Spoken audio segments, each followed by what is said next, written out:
بسم الله الرحمن الرحيم. كم أركان الإيمان؟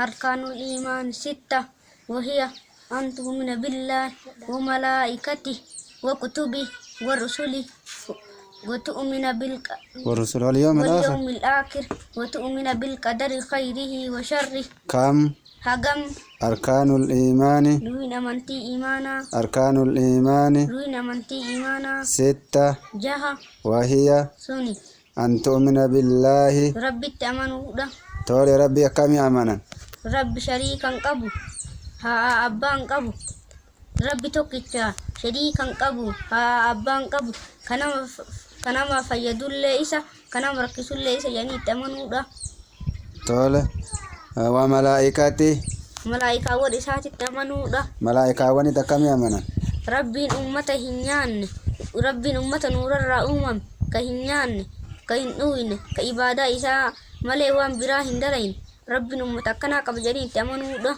تولي ملائكة إرى نمشانين وهم جبريل ميكائيل أزرائيل أسرافيل ناكري منكر تولي وكتبه كتابا إسات تأمنوا ده كتابا كم أمنا كتابا سورة ببرا نتبو إيه وان إني نتبو إيه سنوغا جاني تأمنوا ده كتابا إرى أفرهم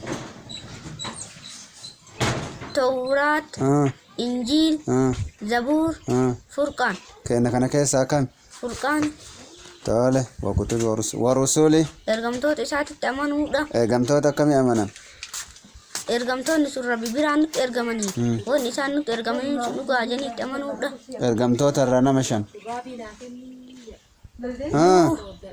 Muusaa, Ibraahim, Iisaa, Nabiyyanaa Muhammad alayhi salaatu wassalaam. Tol warusuli wal yawmil aakhir. Guyyaa boodaatitti amanuudha. Guyyaa boodaati akkamii amanan?